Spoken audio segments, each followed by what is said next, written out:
Hay un mito, ¿no? Que es que todo el mundo que sale ahora a trabajar lo que quiere es teletrabajo 100%. ¿Qué hacemos con el talento senior? ¿Cómo conseguiste a los 50 años entrar en Pelayo? Tener claro que la forma de dirigir, la forma de gestionar personas, la forma de liderar ha cambiado. Hay mucha gente que todavía sigue quedándose porque se queda su jefe. Un alto porcentaje de los trabajos de dentro de 10 años no existen hoy en día. Imagínate que tuvieses que dar un consejo a alguien que se quiere incorporar al mundo laboral, ¿cuál le darías? Primero, ¿quién es Montse a día de hoy y cómo has llegado aquí? bueno, pues yo creo que a día de hoy soy la misma que he sido siempre, que mantengo esas 4 o 5 cosas que me mantienen pues viva, que me mantienen siguiendo aprendiendo. Soy una persona, bueno, pues muy curiosa, muy inquieta. Me gusta profundizar en las cosas y comunicar. Ahora, hoy en día todo eso lo aplico en mi trabajo, que además ha pasado por muchos sitios, ¿no? Por muchos puntos en la vida. Y además, si te fijas, pues a lo mejor mi trayectoria es como un poco rara, ¿no? Porque, claro, yo soy periodista, he trabajado en medios de comunicación, he trabajado en la televisión, he trabajado en prensa escrita también, he vivido fuera, en Estados Unidos, muchos años, siempre en la tele, trabajando en la tele. Y luego hice un punto de inflexión, ¿no? que fue la consultoría comercial, la consultoría de comunicación, que mucha gente se pregunta qué tiene que ver una cosa con la otra, pues tiene mucho que ver, porque al final es contar, ¿no? Es contar cosas, contar relatos, ayudar a la gente a que, bueno, que comunique mejor también. Y bueno, y finalmente, hoy en día, trabajo en Pelayo, dentro del equipo de talento y desarrollo. También dirás, pues, ¿qué tendrá que ver eso con lo otro, ¿no? Pues todo al final es como un círculo que espero que todavía no se cierre, pero que sí que es verdad que todas las cosas que he ido aprendiendo, incorporando, me han servido mucho para donde estoy hoy, ¿no? También ser madre, por ejemplo, también soy yo. Y eso es un gran desafío. Y bueno, también un aprendizaje, ¿no? Entonces, bueno, no me define del todo, pero bueno, todo suma. ¿Cuál fue el momento más memorable que viviste como periodista comunicadora? A lo mejor por lo dramático o por lo importante, ¿no? Desafortunadamente, que tuvimos que vivir, pues a lo mejor fueron los atentados de Atocha, ¿no? Como, bueno, pues desde el punto de vista de un periodista es algo que nunca quieres, es un poco tópico, ¿no? Porque nunca quieres contar. Y cuando te toca, pues bueno, pues ahí se ponen en marcha muchísimas, ya no desde el punto de vista de la tragedia, todos lo conocemos, ¿no? Pero se ponen en marcha todos los mecanismos, ¿no? De un medio de comunicación. Ahí sí que tienes que como poner en práctica todo lo que, ¿no?, has aprendido a lo mejor inconscientemente del directo, información que no para de llegar, información que era, bueno, pues más o menos fidedigna. Y la verdad es que fue de esas cosas que te suceden y que no te das cuenta de la magnitud como periodista, ¿no? Hasta un poco después. Quizá esa fue una de los sucesos o de los eventos más importantes en mi carrera.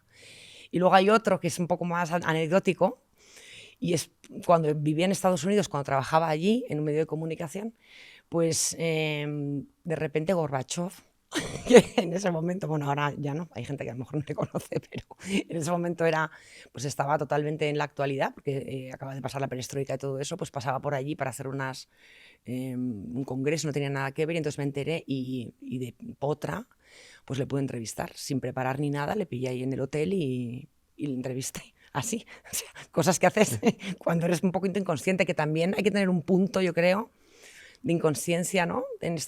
Pues para cambiar, para hacer cosas, que mucha gente lo confunde con la valentía, pero sí que hay esa dosis de inconsciencia, yo creo que tampoco, no está bien perderla, está bien mantenerla, ¿no? O sea, lo que tienen los niños. Viva los niños en eso, ¿no? De esta primera parte, ¿no? Porque al final ahora estás en el mundo del aprendizaje, pero también comunicas, ¿no? Sí. Por ejemplo, hablabas de una situación, ¿no? Que yo equiparo a una situación de crisis que puede tener una organización, crisis de muchos tipos, ¿no? ¿Qué aprendizajes de esa situación de cómo comunicar en crisis podrías llevar hoy, ¿no? Oye, pues una empresa que tenga que gestionar, ¿no? Incluso desde áreas de talento y desarrollo, una situación de crisis o dificultad. ¿Qué consejos podríamos darle? Al final, sí que es verdad que en los medios de comunicación digamos que el mensaje está mucho más medido, está más, mucho más orientado. Yo creo que la comunicación, cuando hay una dificultad en una organización, y bueno, eso lo lleva el departamento de comunicación, evidentemente se dedican a eso, ¿no? Yo no. Pero sí que cuando hay que pues transmitir o comunicar una decisión negativa o de ese tipo a personas, porque al final trabajamos con personas, ahí sí que es muy importante poner en práctica todas las habilidades de comunicación que tengas, pero sobre todo, primero, ser tú mismo desde el corazón y luego aplicar, bueno, pues las palabras de siempre, ¿no? La asertividad, pero de verdad, o sea, con mucho cariño, contacto. Y creo que por ahí puede ir, ¿no? No es fácil de todas maneras y nunca lo haces bien del todo, porque, bueno, pues a nadie le gusta comunicar según qué cosas, ¿no? Pero creo que hay que ser muy claros, creo que la gente necesita saber la verdad y teniendo en cuenta, evidentemente, los impactos y bueno, y siempre a lo mejor con un mensaje, aunque sea mínimo, pues de esperanza o de luz. ¿Y por qué crees que el periodismo tradicional está pasando por tantas dificultades hoy en día? El periodismo tradicional, si te refieres a pues, la prensa escrita, los periódicos, ¿no? La televisión de continuidad, pues, porque ha cambiado el consumo también de contenidos, ¿no? Ha cambiado la sociedad, ha cambiado el mundo en general. Es todo mucho más rápido, mucho más líquido. Eso tiene para mí ventajas y desventajas, porque la ventaja es que evidentemente tenemos acceso a mucha información en el momento que queremos, cuando queremos y cómo la queremos, sin movernos de casa, ¿no? Y además tú eliges lo que ver, lo que no, cuándo pararlo, cuándo verlo, eso está muy bien. Tienes acceso a información que antes no tenías, pues a través de Twitter. Las nuevas medios de comunicación ya no se sabe muy bien qué son, ¿no? Porque yo, por ejemplo, Twitter, bueno, X ahora, pero hay cosas que prefiero informarme por ahí, que a lo mejor... ¿Qué pasa? ¿Qué creo que se pierde? La profundidad. Y creo que el criterio para entender la realidad pasa por profundizar. Y quizá ese es el gran reto, ¿no? Creo que eso se está... No quiero ser pesimista, pero creo que se pierde. Y por mucha información que consumas, no es suficiente como para hacerte, creo yo, un criterio más o menos, pues el tuyo, ¿no? El tuyo. Y cuestionar pues lo que está pasando, hacerte preguntas. Eso es cuando estás recibiendo constantemente estímulos, yo creo que se pierde la pregunta. Es como que, bueno, ya está todo contestado. Y no es verdad. Entonces, bueno, yo creo que hay que seguir comprando el periódico los domingos, por lo menos. Y de verdad, para ponernos un poquito en contexto y entendernos y entender no solo dónde estás tú, sino pues lo que tiene que ver con pues, nuestro país, la historia, etcétera. Y creo que es importante eso. Es verdad que es una crisis. Y haciendo un poco la analogía en el mundo de la formación y el aprendizaje, y además en el aprendizaje corporativo que estás tú, ¿no? Que podemos ver seguramente que cada vez más, ¿no? Hay más plataformas de contenido, de learning o asíncrono, ¿no? Que están sustituyendo en parte o gran parte, ¿no? A esta parte de formación síncrona, presencial o virtual, pero donde hay una interacción humana. ¿Crees que hay una analogía en esto que contabas del periodismo? ¿Cómo lo afrontáis? ¿Qué soluciones dais? Yo creo que la formación, bueno, a mí la palabra formación me pasa que, a ver, la amo, ¿vale? Pero creo que tiene más que ver con la transformación o con el aprendizaje que con la formación clásica que estamos acostumbrados. A ver, entonces lo que estamos viendo y cómo lo estamos afrontando en Pelayo parte de una convicción y de una... Bueno, sí, de una convicción porque vemos la formación o el aprendizaje como algo que no solo depende, que no es reactivo, que no depende de la empresa solo, que no puedo estar esperando a ver en qué me forman este año, ¿no? Aquellos planes de formación estáticos, bueno, pues que uno recibía y luego opinaba, ¿no? Que eso está muy bien. Yo creo que eso, pues, por lo menos en Pelayo ya no encaja mucho, pero porque estamos evolucionando hacia otros sitios, ¿no? Entonces ahí yo creo que veo dos tipos dos vehículos, a lo mejor para que las personas sean más competitivas, porque al final no podemos perder de vista el objetivo. O sea, ¿para qué la formación? ¿Para qué? La formación no es un fin, es un medio. Entonces, creo que pueden convivir, creo que deben convivir. Creo que el contar con plataformas, como tenemos ahora en Pelayo, tenemos varias plataformas muy potentes, muy modernas, muy asociadas al consumo de contenido cotidiano. O sea, tú lo que no puedes hacer es, si la gente consume pues, contenidos profesionales de ocio de una manera que la formación esté desligada de eso porque ya choca, ¿no? Entonces, las plataformas donde la persona es responsable o se hace responsable de su propio aprendizaje y tiene la posibilidad de, en un abanico grande, elegir lo que en ese momento, de una manera más corta, muy enfocada, visual, ¿no? Le puede ayudar, creo que agiliza mucho, creo que además vincula mucho con la empresa y la verdad aporta, ¿vale? Luego hay muchos tipos de plataforma, ¿no? Pero porque nosotros, por ejemplo, utilizamos una plataforma que es para la formación o el aprendizaje tecnológico, para nuestros perfiles tecnológicos, porque estos perfiles necesitan formación de evolución, porque se quedan fuera muy rápido, ¿no? Entonces, si eso lo haces con formación tradicional, es que no llegas. Está obsoleta. Es que entre que pones fechas, es que no se puede.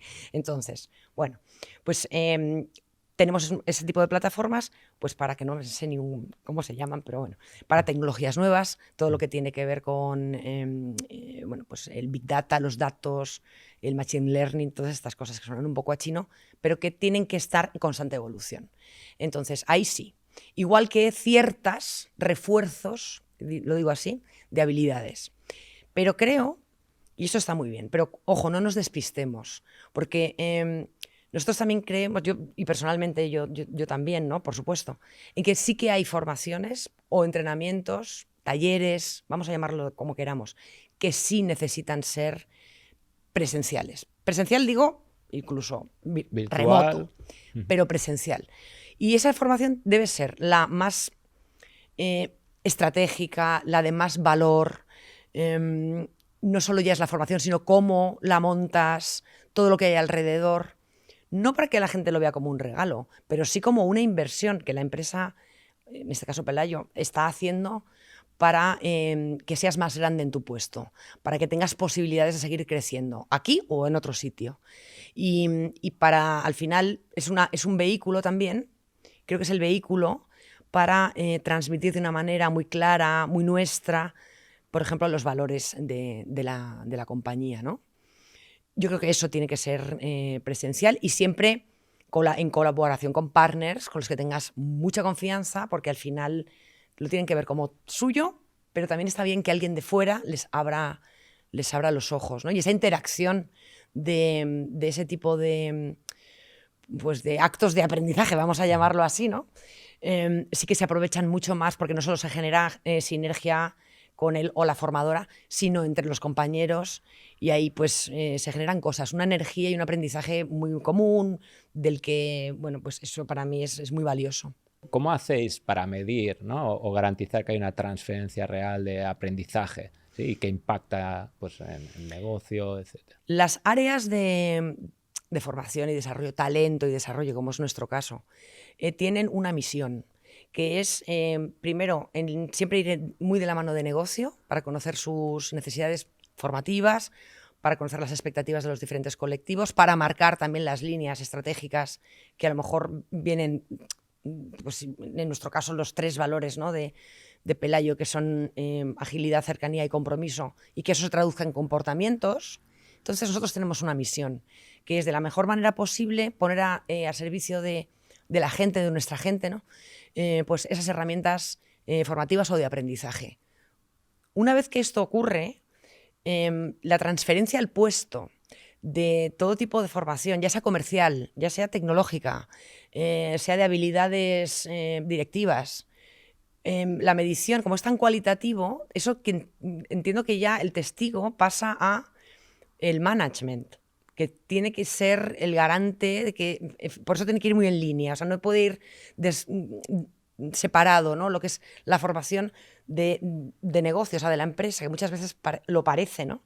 Entonces es importante ahí que cojamos unos el testigo y lo vayamos dando, porque al final quien garantiza que esa persona pone en marcha los comportamientos, los nuevos modelos comerciales, el nuevo estilo de liderazgo, cómo utilizar mejor Teams y hacer los grupos y canales, me voy súper al detalle, ¿no?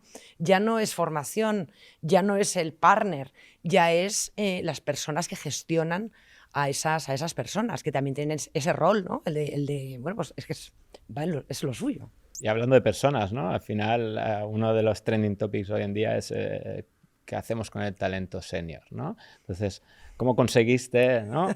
A los 50 años entrar en Pelayo? Fíjate, ¿no? Y además no dejo de estar agradecida por eso. Y creo que además, bueno, no soy solo yo, ¿no? Yo puedo hablar de mi experiencia, porque además, no solo 50 años, bueno, en ese momento tenía 50 años. No voy a decir hace cuánto estoy en Pelayo, pero bueno, 50 años mujer, ¿no? Que siempre nos cuesta mucho más todo, evidentemente, ¿no? Y pandemia. O sea, se juntan los tres elementos, ¿no? Y una necesidad de cambio mía, ¿no? También, o sea, yo estaba buscando ya un cambio en mi vida. Quería, bueno, pues no solo cambiar, sino mejorar, avanzar. Y bueno, pues es creer, o sea, yo creo que me lo creí y pues lo que te decía al principio, bueno, pues cuando tú tienes esa inquietud, esa especie de optimismo que a veces nadie lo entiende, ¿no? Pues tuve la fortuna, la verdad, de encontrarme con Pelayo y que a Pelayo le encajase un perfil como el mío, también tan diferente, ¿no? Una empresa que puede parecer, ¿no? Como todas las empresas aseguradoras, ¿no? Pues que tienen esa pátina, a lo mejor, o ese prejuicio, ¿no? Son empresas a lo mejor más estáticas, más conservadoras. Y en ese momento, pues Pelayo demostró que no. Y no solo soy yo, ¿vale? Sí que es verdad que ahora, una vez dentro de bueno, nuestro rol en el equipo es bastante transversal, con lo cual pues yo también participo en algunos procesos de selección. Nosotros no ponemos a la persona por delante de la edad. O sea, el edadismo no mola. Incluso creo que tenemos que tener un poco de cuidado en general, ¿no? En general, las personas que nos dedicamos a esto, de confundir talento joven con algo de éxito automático, ¿no? Porque hay gente que, o sea, tiene que más que ver con tu experiencia, con cómo la hayas aprovechado y lo que seas capaz de aportar, que con la edad, ¿no? O sea, aquí viene el dicho, ¿no? No es lo mismo 15 años de experiencia que un año repetido 15 veces, ¿no? Hay gente que lleva repitiendo un año mucho tiempo, hay gente que a los 3 años empieza a repetirlo, y entonces, bueno, nosotros no tenemos en cuenta la edad, trabajamos además, evidentemente, con los procesos de selección, con parte de la obvia confidencialidad, con currículums ciegos, ni el género, o sea, eso creemos que no tiene que ser un sesgo. De hecho, el talento senior aporta cosas que el talento joven, por joven, yo me considero talento joven, porque yo, o sea, a ver, tengo más edad, pero yo soy joven, ¿no? Porque tengo curiosidad, porque quiero aprender, ¿no? Entonces, hay gente joven que no tiene ninguna curiosidad o que no le apetece crecer. Ojo, que no todo el mundo tiene que quererlo, ¿no? Pero por eso digo, o sea, que cuidado con lo que asociamos, ¿no? Porque puede llevarnos a perdernos cosas, sobre todo, ¿no? No a premiar a alguien que nos lo merezca, no. Yo creo que más a perdernos cosas. Entonces, yo creo que la gente que tenemos un poco más de experiencia, que no antigüedad, sino experiencia, sí que aportamos cosas como, por ejemplo, pues a lo mejor un poco más de templanza o relativizar las cosas, ¿no? Yo veo gente más joven que yo, bastante más joven, cuando entran en Pelayo, ¿no? Pues que tienen ese miedo, ¿no? De, ay, que no lo hago. Pues también pues, ayudarles a convivir con el error, ¿no? Que viene la gente también muy... ayudarles también pues, a que se responsabilicen de lo suyo, a que no tengan miedo, pues a eso, a equivocarse y a que sobre todo que relativicen un poco. Y siempre está bien esa convivencia, porque igual que la gente con más experiencia aprende de quien tiene menos, pues también, o sea, creo que convivimos bien ahí, ¿no? O sea, que es... ¿Y hacéis alguna acción concreta para gestionar esa diversidad generacional?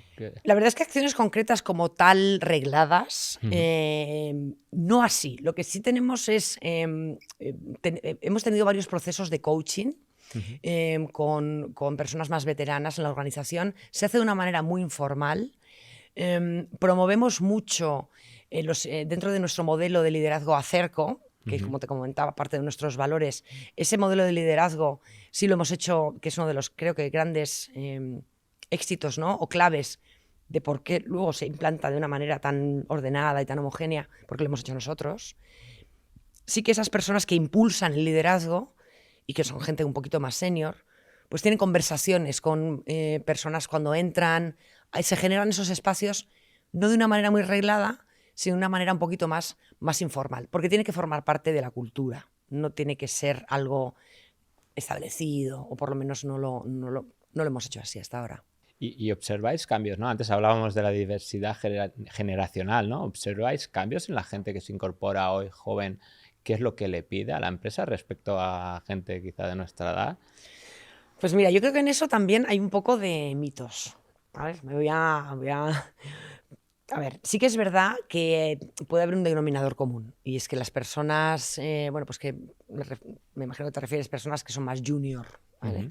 Porque joven y junior no es lo mismo. Correcto. Entonces, más junior piden proyecto, piden desarrollo, piden aprender.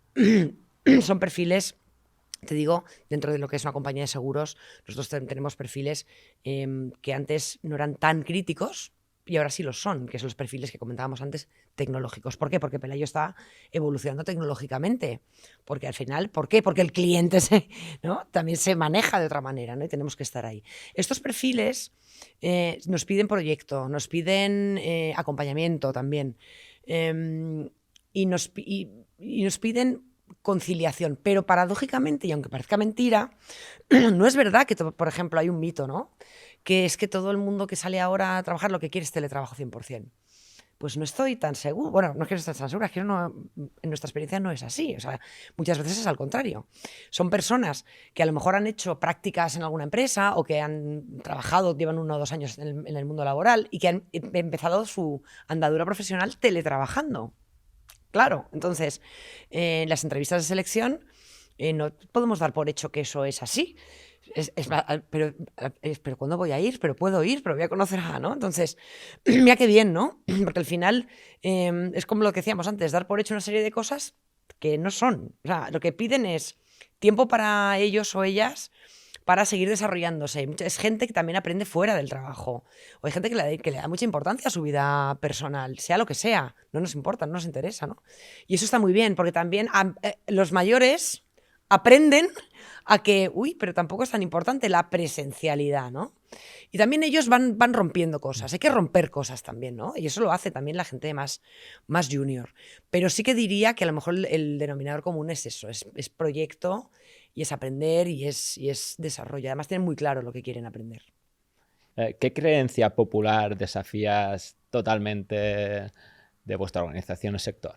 Bueno, yo creo que esto lo tengo bastante claro. O sea, pues es una frase además, ¿no? Que es: la formación no sirve para nada. O sea, eso es algo que... a ver, luego lo piensas y dices, bueno, es que es verdad, ¿no? Si lo tomas como ¿qué es la formación, no? A lo mejor la formación de antes no sirve para nada ahora. Pero es una barrera que... yo he tenido que romper, ya no solo ahora en Pelayo, sino cuando estaba en el mundo de la consultoría y mis clientes decían, ¿no?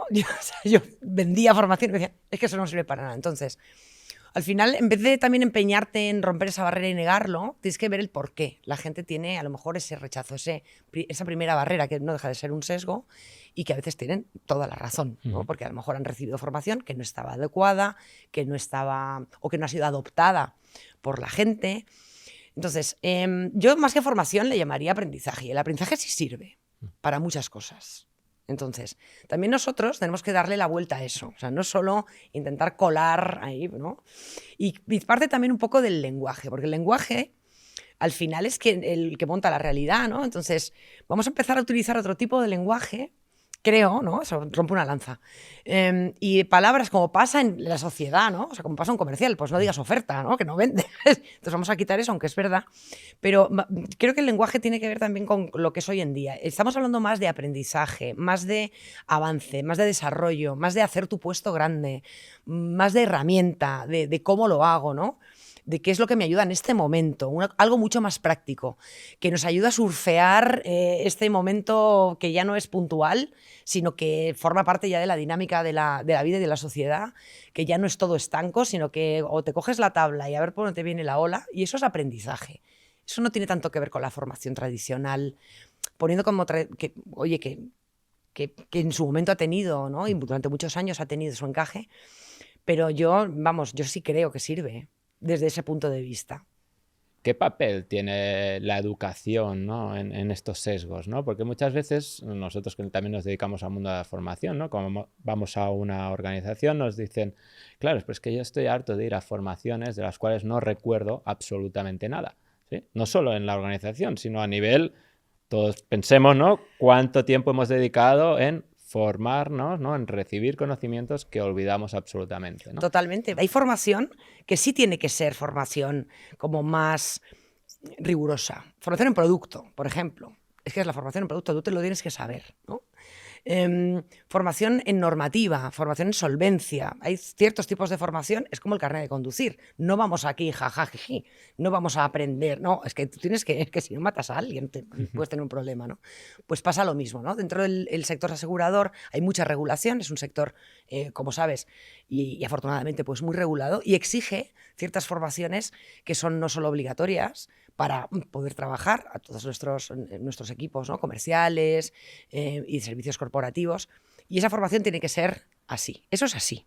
Eso es así. Y si no te acuerdas, te lo repasas, porque eso es así. Ahora, la metodología. Y aquí hablamos un poco de lo que decías tú de la educación, ¿no? La metodología. Yo lo veo en mi hijo, ¿no? La metodología está cambiando. Afortunadamente, no sé si a nivel general, pero yo sí lo estoy viviendo así.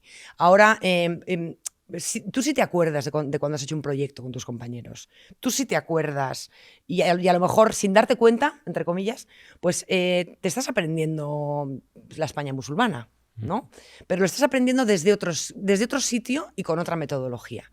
Y además estás aprovechando para entrenar tus habilidades de trabajo en equipo, de hablar, etcétera, pero estás adquiriendo conocimientos. O sea, hay cosas que son sí o sí. No sé si me explico. Pero hay otras en las que la metodología cobra un papel importantísimo. Yo creo que a medida que las generaciones vayan pasando por este tipo de nuevas metodologías, que antes eran nuevas, ahora ya no, que lo que te digo, que son trabajar más por proyectos, tener mayor contacto con el medio, trabajar con herramientas ya colaborativas, en fin, la tecnología, ¿no? Pues eso tiene que estar al servicio de la educación. Y entonces, claro, estas personas, yo lo veo también en gente a lo mejor más joven, cuando vienen ahora, pues claro, tú les dices la formación, que claro, o sea, yo no tengo cara para decirles la formación, para plantearles un tipo de formación más tradicional. Dicen, pero esto qué será, ¿no? Porque la entienden de otra manera. Y hablando del cambio, ¿no? Porque tú has abogado en tu vida personal con el cambio, ¿no? Has hecho 3 cambios en el mundo laboral, pero muchas veces respecto al aprendizaje, ¿no? O a cambiar las maneras de hacer hay resistencias, ¿no? ¿Cómo ayudáis desde el área de talento y desarrollo a romper esas resistencias al cambio, ¿no? Hay 2 formas también, aquí veo 2. Yo creo que hay cosas, hay cambios o partes del cambio en un mismo cambio, ¿no? Estamos hablando de cambios grandes o cambios de cultura o cambios de percepción del aprendizaje. Yo creo que hay cosas que tienen que ser más disruptivas, que la gente tiene que decir, wow, ¿no? Y luego no lo puedes, eso no, pero después es, pues, lluvia fina. O sea, al final no podemos dejar de hacer cosas, ¿no? Entonces, por ejemplo, por ponerte el ejemplo de Pelayo, que es donde ahora lo estamos incluso implantando, ¿no? Este tipo de plataformas nuevas. Claro, eso es un cambio disruptivo, ¿no? Puede ser un cambio disruptivo en la organización. Pero si lo dejas solo así, pierdes el impacto y luego no te asegura que la gente lo tome como que lo interiorice. Entonces, la interiorización, primero, como que dejas a la gente así un poco, ¿no? Y luego, pero aprovechar por abrir la caja y entonces que la gente las personas empecemos nos pasa a todos, porque creo que es el proceso de aprendizaje más natural, ¿no? Partir desde algo que te choque para luego, pues, mantenerlo un poco. Y esa labor de más lluvia fina es muy, bueno, es pico pala, ¿no? Es trabajar muy cerca con la gente, es tener revisiones, bueno, revisiones no, desde el propio equipo de talento y desarrollo, enviar comunicaciones, el curso del mes, testimonios bueno, también hacernos un poco eco de la voz de la organización hacia nuestros propios compañeros, porque si yo oigo que alguien ha hecho algo que le ha gustado, pues me fío más de ti que de alguien de talento y desarrollo, que bueno, somos guays, pero estamos lejos, ¿no? de la gente a veces, ¿no?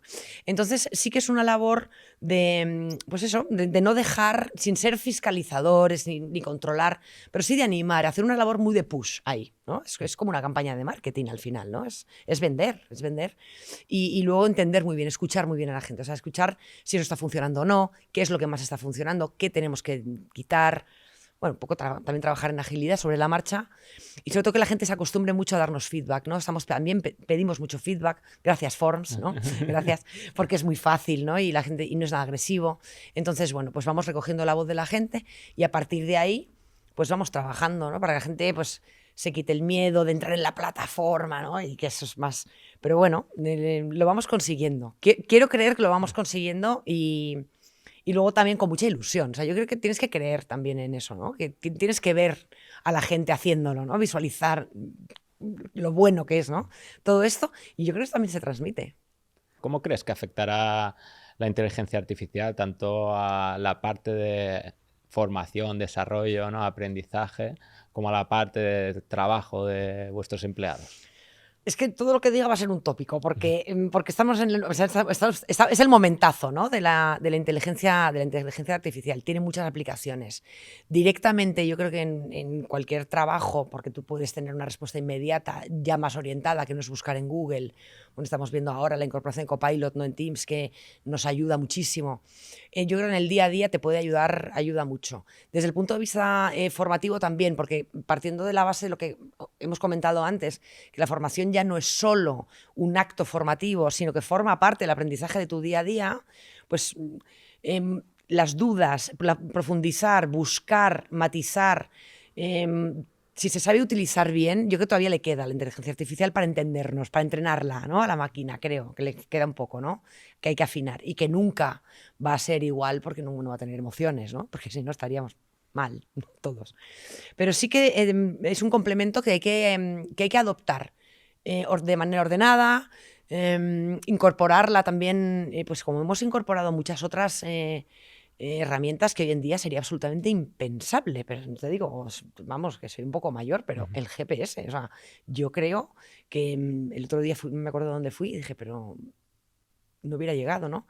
Y eso, que al principio también la gente era como reticente, pues mira ahora, ¿no? Entonces, es una herramienta más, no lo quiero comparar porque es diferente, porque la inteligencia artificial tiene muchísimas más connotaciones e implicaciones y mucho más profundas a muchos niveles, pero creo que que le podemos sacar muchísimo, muchísimo partido. Vamos a ver cómo todavía, pero creo que sí. Igual que creo que sí, creo que hay cosas que no. Creo que hay cosas que no. O sea, yo creo que la inteligencia artificial, que no puedes buscar a lo mejor esa parte formativa o de ayuda o de aprendizaje en la inteligencia artificial, por ejemplo, cuando tienes que afrontar una situación con una persona.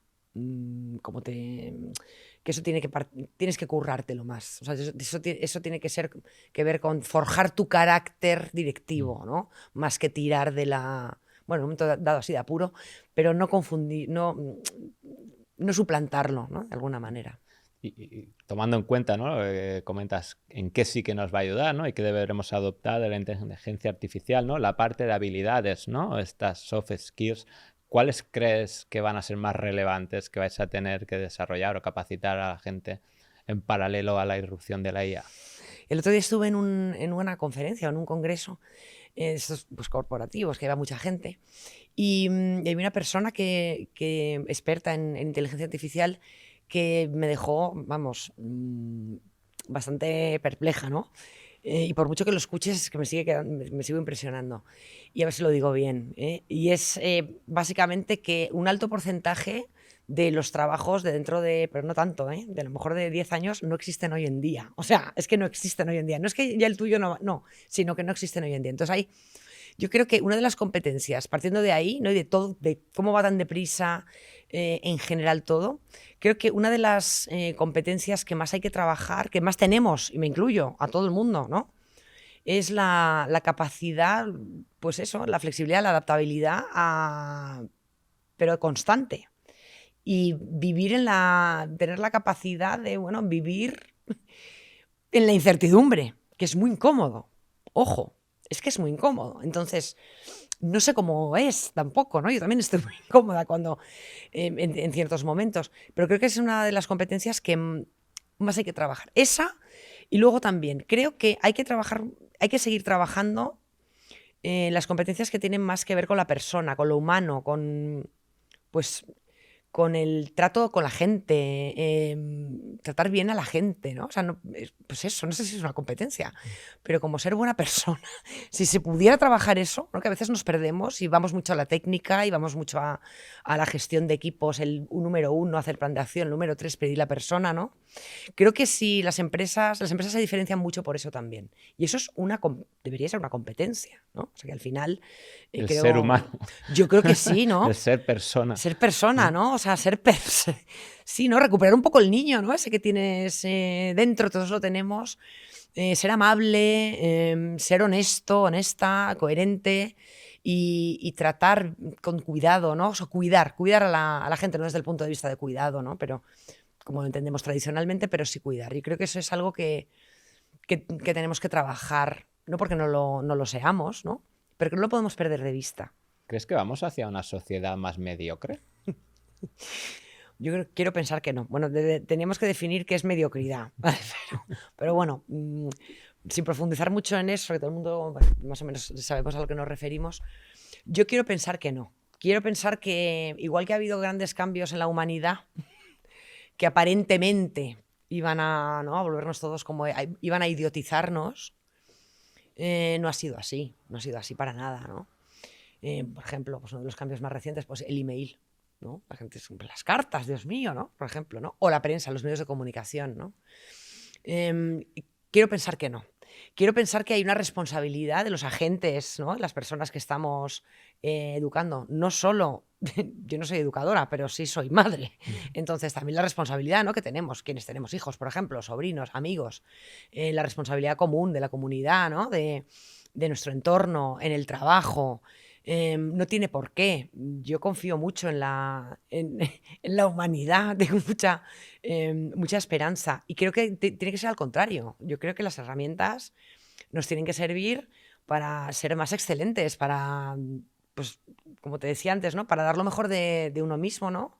Para utilizarlas a mi favor, ¿no? Pero no nunca dejando de lado esa parte, creo que es muy importante, de curiosidad, de que algo te interese. Y yo creo que hay cosas que, aunque al principio no te interesen mucho, si tú profundizas, te acaban gustando. Y eso no se puede perder. Y eso no está a lo mejor tanto en la tecnología, que también.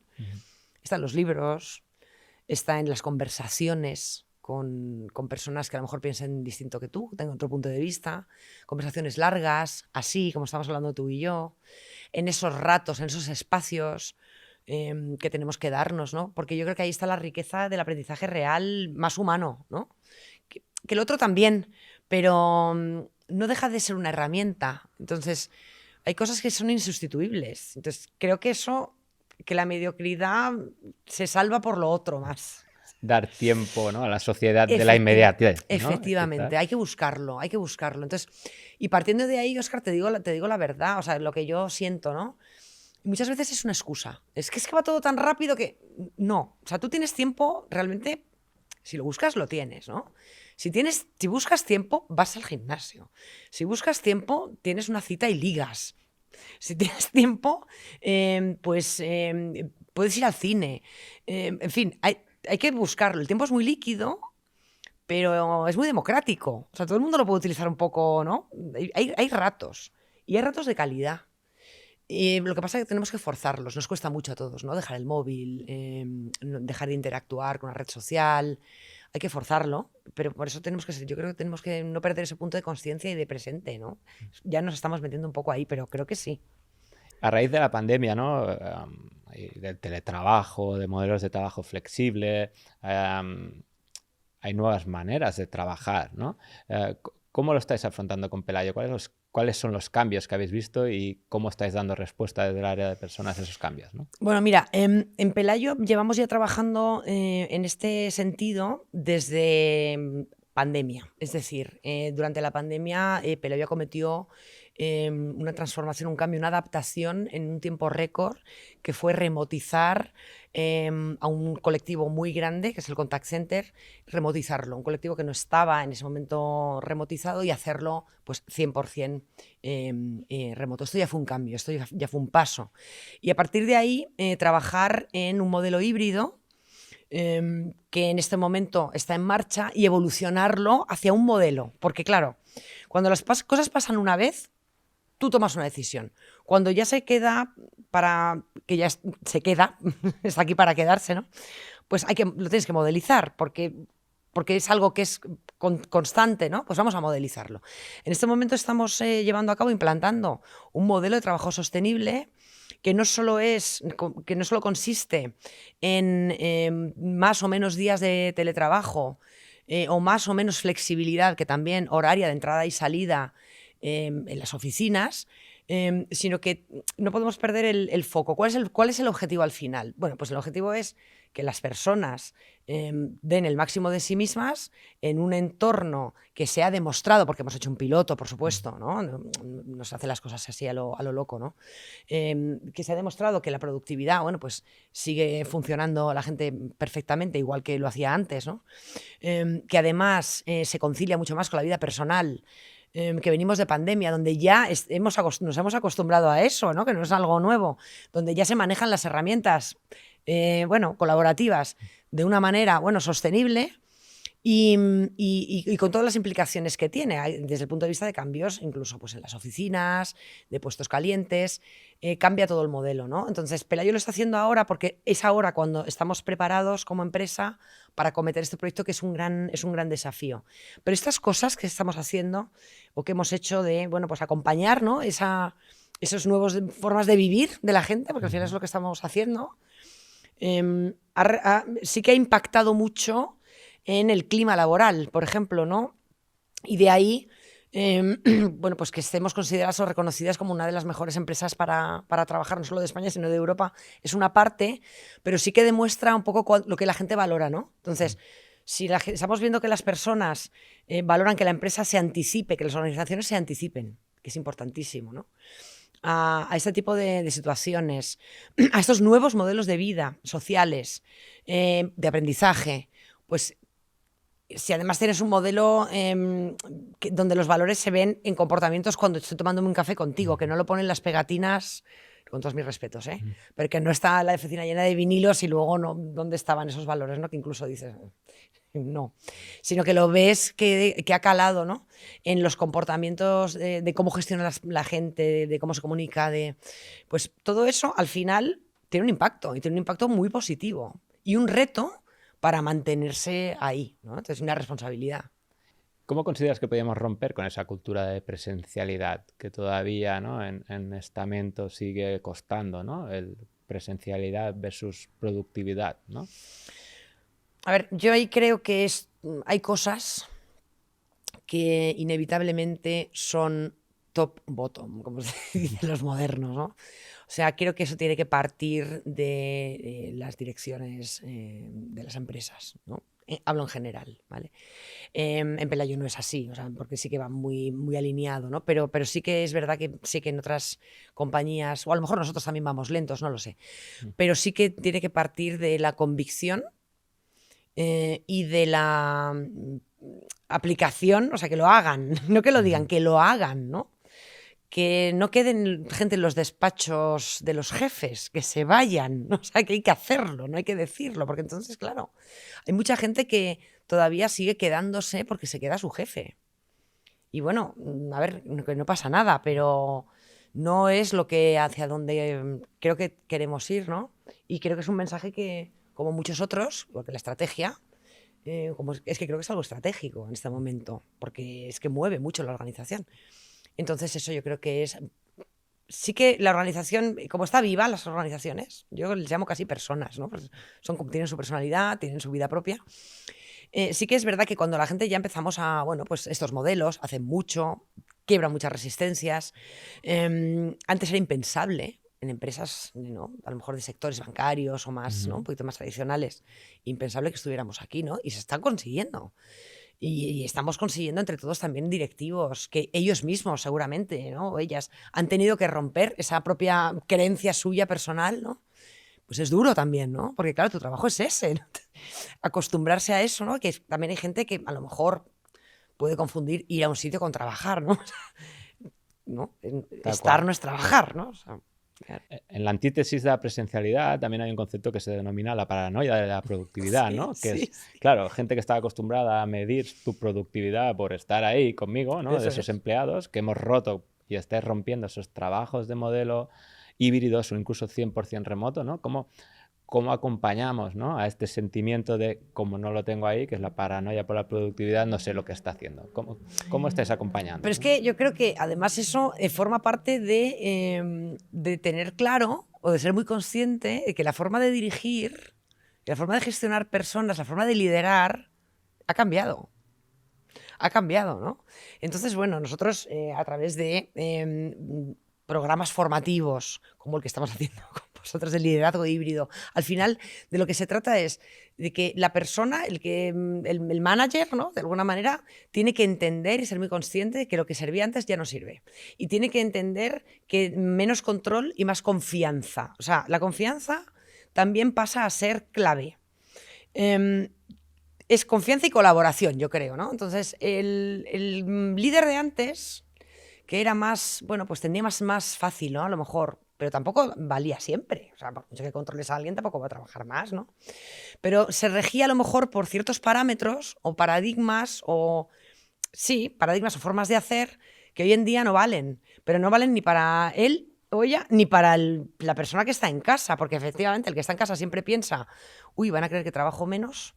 Y el que está en la oficina dice, uy, no trabaja tanto, lo que decíamos, ¿no? De la paranoia. Luego está el FOMO, ¿no? El miedo a perderse cosas. También ahí los jefes tienen que saber cómo gestionar eso, ¿no? El que, por ejemplo, modelos híbridos. El que está en la oficina, a lo mejor le cuento más cosas o tiro más de esa persona que el que está ese día en su casa, el otro se lo pierde. Entonces, ¿qué pasa? Que al final premias al que... Es que no es fácil tampoco, pero tiene que ver no tanto con una metodología de ahora, sino que de entender cómo la gestión de los equipos ha cambiado para siempre. ¿Vale? Que no sabemos si mañana es Teams o lo que sea, pero desde luego para atrás no va a ir. ¿Cuál es el feedback más impactante que has recibido en tu trabajo en el ámbito de la formación?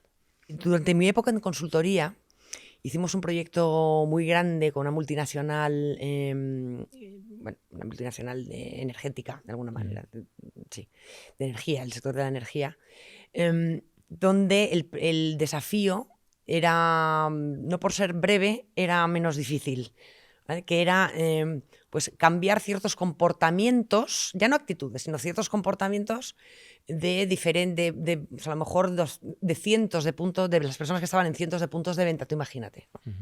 Entonces, bueno, eso fue una labor muy, no complicada, muy bonita, pero muy ardua, porque claro, cambiar comportamientos, que además ellos sí medían. Luego iba un cliente, ¿no? Y medía si la persona había cambiado esos 3, 4 comportamientos. Entonces, a través de trabajar mucho en el terreno, porque yo creo que la formación es al formador o la formadora tiene que estar en el terreno, tiene que conocer muy bien, de primera mano, ¿no? Qué cambio le están pidiendo y a quién se lo está pidiendo y cómo, ¿no? Entonces yo creo que ahí sí conseguimos, no solo yo, sino el equipo con el que trabajaba en ese momento, conseguimos esos cambios que hoy en día perduran, y de una manera además bastante suave, menos dolorosa de lo que creíamos. Y luego también decirte, yo cada proyecto de formación que acometo y que he acometido, cualquier feedback de una sola persona que haya estado en ese taller, en esa charla, en ese proceso, si una persona he logrado o hemos logrado, ¿no? Que por lo menos, ya no que cambie, sino que se cuestione lo que está haciendo, para mí es el mejor feedback que me puedes dar. ¿Qué hace que a veces empleados, ¿no? Y todos tenemos compañeros con grandes desempeños que en un momento dado, ¿no? tengan desempeños mediocres, ¿no? ¿Y cuál es el papel de responsabilidad, ¿no? del propio empleado, de la organización o cómo gestionar, ¿no? Y puede pasar, ¿no? Y hay mucho de etiqueta ahí, ¿no? O sea, el desempeño es algo que Pues te diría que es, no sé si es diario, pero vamos, anual, por ejemplo, semestral. De hecho, las organizaciones, ¿no? O sea, el desempeño no es lineal. Así como el talento lo tienes y luego lo desarrollas, lo explotas o no. Pero el desempeño es el resultado, ¿no? De lo que tú haces. Es cómo desarrollas tu trabajo en un momento determinado, de una fecha a otra. Entonces, yo puedo tener un desempeño, de hecho me ha ocurrido, yo creo que a quien no le haya ocurrido, le va a ocurrir. Yo he podido tener un desempeño no muy bueno, por decirlo de alguna manera, durante un tiempo, y eso no me hace ser una mala profesional, no me etiqueta, ni me señala, de alguna manera, no me quiero pasar, no me criminaliza, ¿no? El vago, ¿no? El que no vende, ¿no? El que no sabe dirigir, el que no trabaja en equipo. Bueno, el que no da calidad suficiente en su trabajo, el que no cumple plazos. Vamos a ver, ¿no?